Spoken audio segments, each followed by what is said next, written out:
Des voisins qui se détestent installent souvent des clôtures ou abattent des arbres pour se taper sur les nerfs. Mais qu'est-ce qui se passe quand vous tombez sur quelqu'un qui a assez de temps, d'argent et de vacherie pour se venger? Voilà quelques propriétaires qui sont passés au niveau supérieur. Le divorcé sournois. Admirez cette petite maison pittoresque à Newport, au Massachusetts. Avec sa peinture rose pâle, sa cheminée adorable et sa belle véranda. On pourrait croire qu'elle a été faite avec amour. Mais vous vous trompez, parce que cette maison rose de Plum Island est née de pure haine. Les divorces, ça se passe rarement bien. Et les deux parties n'obtiennent pas toujours ce qu'elles veulent. Mais une femme a obtenu plus que ce qu'elle avait demandé, lors d'un divorce particulièrement désagréable en 1925.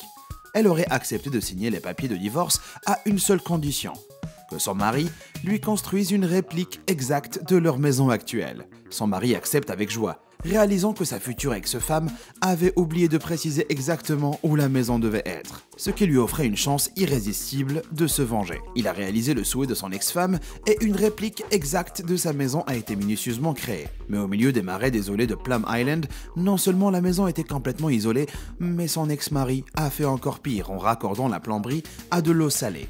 Et sans surprise, sa pauvre ex-femme n'y a jamais emménagé, ce qui valait sûrement mieux, vu la quantité d'amiante, de peinture au plomb et de radon qu'elle contenait. On peut se dire que les dangers de ces matériaux n'étaient pas connus à l'époque, mais j'aime penser que ça faisait aussi partie du plan maléfique de son ex.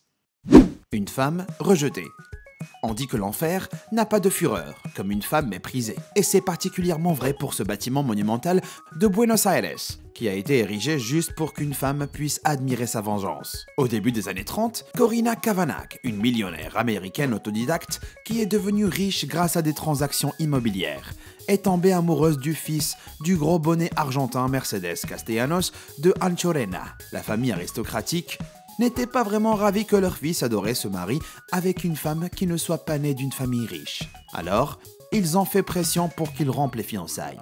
Au lieu de noyer ses chagrins dans du Ben & Jerry's, Kavanagh a décidé de mettre à profit ses talents immobiliers. Les Anchorena vivaient dans un palais local, décadent appelé San Martin Plaza, et ils avaient récemment construit une église familiale privée de l'autre côté de la route, la basilique du Saint-Sacrement. En 1936, Kavanagh demanda à un architecte de concevoir un gratte-ciel dans le seul but de bloquer la vue des Anchorena sur leur propre église. Et ils vendent 3 ranchs de bétail pour financer le projet. Et en 14 mois, le Kavanagh Building est né. À un moment donné, la structure art déco de 33 étages était le plus haut bâtiment d'Amérique du Sud. Et c'est moi où on dirait vraiment un doigt d'honneur en béton.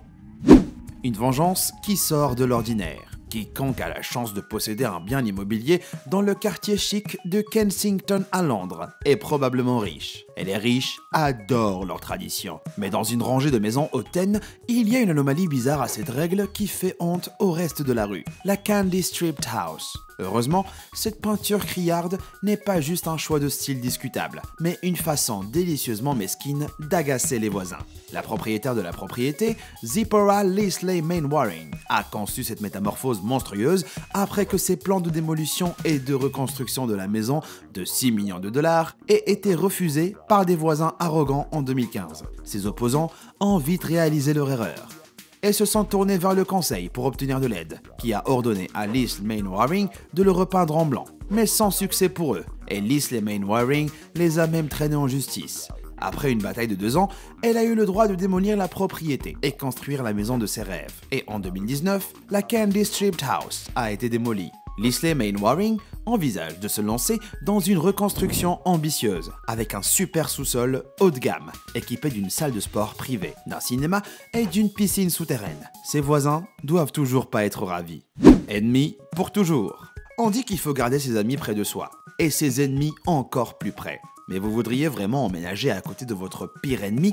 Croyez-le ou non, la raison pour laquelle ces maisons adorables du Nevada sont si proches les unes des autres revient à une histoire de rivalité profondément enracinée. Dans les années 50, il y avait deux mineurs d'argent qui ne pouvaient pas se voir. Ils se détestaient tellement que quand un a acheté un terrain à Virginia City pour y construire la maison de ses rêves, l'autre a acheté le terrain juste à côté, déterminé à pourrir la vie de son ennemi juré aussi longtemps que possible. Le mineur a ensuite déménagé sa maison centimètre par centimètre pour qu'elle soit juste à côté contre la nouvelle construction de ses ennemis, bloquant toute lumière du soleil, diminuant la valeur de la propriété et pourrissant totalement sa vue. À juste 30 cm l'une de l'autre, ces maisons sont l'équivalent architectural de se faire écraser le matin par un mec dans un métro ultra bondé. Un petit coin d'enfer. À première vue, ça ressemble pas du tout à une maison, mais plutôt à une espèce d'abri de jardin chic. Promenez-vous de l'autre côté et vous serez étonné de voir que cette propriété de Seattle, dans l'État de Washington, est en fait une demeure assez grande. La meilleure façon de bien comprendre cette maison aux allures de Tardy est de la voir d'en haut et on voit mieux pourquoi on l'appelle la maison tranche de gâteau. Son côté le plus grand fait 4,5 mètres de large et se rétrécit à 1,4 mètres de l'autre côté. Et le mieux dans tout ça, qu'elle a été construite entièrement par pure rancune. Il y a plusieurs versions contradictoires sur les origines de cette bizarrerie. La première est que lors d'un divorce amer en 1925, une ex-épouse a reçu une petite portion de terrain dans le jardin de son ancienne maison et a décidé de tirer le meilleur parti de ses 80 mètres carrés. Une autre histoire parle d'un différend de voisinage qui a surgi quand un voisin a offert au propriétaire une somme d'argent pathétique pour agrandir son jardin. Pour montrer son désaccord, le proprio a décidé de mettre cette petite maison sur le terrain, forçant son voisin à déménager. Une chose est sûre en tout cas, la rancune est bien ce sur quoi cette propriété repose. La Pie House est étonnamment spacieuse à l'intérieur, et en 2016, elle a même été vendue pour 500 000 $. Scandale en mer. La McCobb Speedhouse, maintenant située à Rockport dans le Maine, est une des plus anciennes speedhouses d'Amérique, et son histoire est digne d'un feuilleton du 19e siècle. En 1774, James McCobb construit une belle maison d'époque à Phippsburg pour sa deuxième épouse. Ils y élèvent ensemble leurs 3 enfants, dont leur fils Thomas McCobb.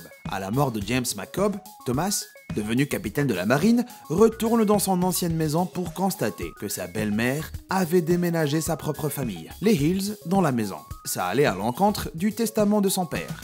Alors Thomas a résolu de venger sa famille et agacer sa belle-mère en construisant un manoir encore plus grand, et mieux, juste à côté pour lui faire de l'ombre. Ironiquement, Thomas McCobb ne s'est jamais marié, ni n'a eu d'héritier. Alors quand il est mort, la propriété du manoir colonial a été transférée à la famille de sa belle-mère. Et en plus, la maison d'origine a retrouvé sa gloire d'origine, car la maison historique McCobb a finalement été déménagée à Deadman's Point à Rockport, dans le Maine, en 1925. Trahison fraternelle. La Skinny House de Boston, dans le Massachusetts, est la maison la plus étroite de la ville avec ses 3,2 mètres de large. Mais c'est aussi une maison pleine de haine et de trahison. Selon la légende locale, tout a commencé quand 2 frères ont hérité d'un généreux lopin de terre de leur père après sa mort pendant la guerre civile. Quand un de ses frères est revenu de son service militaire, il a découvert que son frère avait déjà construit une grande maison sur leur terrain commun, ne lui laissant qu'un mini morceau de terre. Pour avoir le dernier mot, il a donc érigé la petite maison dans cette ruelle, sachant que ça bloquerait la lumière du soleil et gâcherait la vue de ses frères. La maison est occupée depuis 1884, est étonnamment spacieuse et de style kitsch. En 2017, la Skinny House s'est même vendue pour 900 000 $. Donc son plan a plus que bien fonctionné. Déviation miracle. Ce grand manoir victorien dans le village de Freeport à New York a 7 chambres et un porche enveloppement parfait pour une petite mamie en fauteuil à bascule. Mais son atout le plus unique, c'est qu'il a été construit juste pour agacer quelqu'un. En 1906, le promoteur immobilier local John Randall découvre qu'un promoteur rival prévoyait d'organiser le village dans un système de grilles et décide que ses plans doivent être contrecarrés. Cette maison imposante aurait ensuite été érigée, presque du jour au lendemain, d'où son nom de maison miracle, sur le terrain triangulaire le moins pratique possible qui arrêterait sûrement l'extension de la ville, déjà en développement. Donc le système de grilles bien agencé a été conçu pour bifurquer de chaque côté de la maison, au coin de Lena Avenue et de Wilson Place, gâchant royalement les plans des rivaux de Randall. Et la maison reste plutôt une aberration dans ce quartier normal. Et le plan maléfique de Randall a réussi. C'était quand la dernière fois que vous aviez fait dévier une route par pure haine? Chambre pour 2. Voilà l'Alameda Speedhouse dans la baie de San Francisco, qui semble tomber du ciel et atterrir maladroitement entre la route et la maison de quelqu'un d'autre. L'auteur de ce crime de pure mesquinerie est le charpentier Charles Froling, qui avait l'intention de construire la maison de ses rêves sur un terrain considérable, avant que la majorité ne soit saisie par la ville dans les années 1900. Malheureusement pour Froling, la ville grandissante d'Alameda a exigé qu'une rue soit construite sur une grande partie de son terrain, ne lui faisant qu'une parcelle de 3 mètres sur 16. Au lieu de juste ravaler sa fierté et de refaire des plans ailleurs, Froling a fait ce que toute personne logique ferait dans cette situation et a canalisé tout son temps et son argent dans un projet de construction qui serait un doigt d'honneur symbolique dans la rue qui a anéanti ses rêves. Et sa maison fait pile 6 mètres de haut, 16 de long et 3 de large. On pourrait penser que le pauvre voisin n'était qu'un dommage collatéral de ce cauchemar architectural. Mais l'Alameda Speedhouse a en fait d'une pierre deux coups. Vous voyez, le futur voisin de Froling était un fervent partisan de la nouvelle rue et aurait même aidé à la faire lui-même.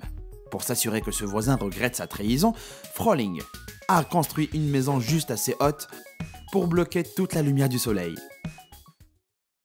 La rancune. Être rancunier, c'est censé être mauvais pour la santé.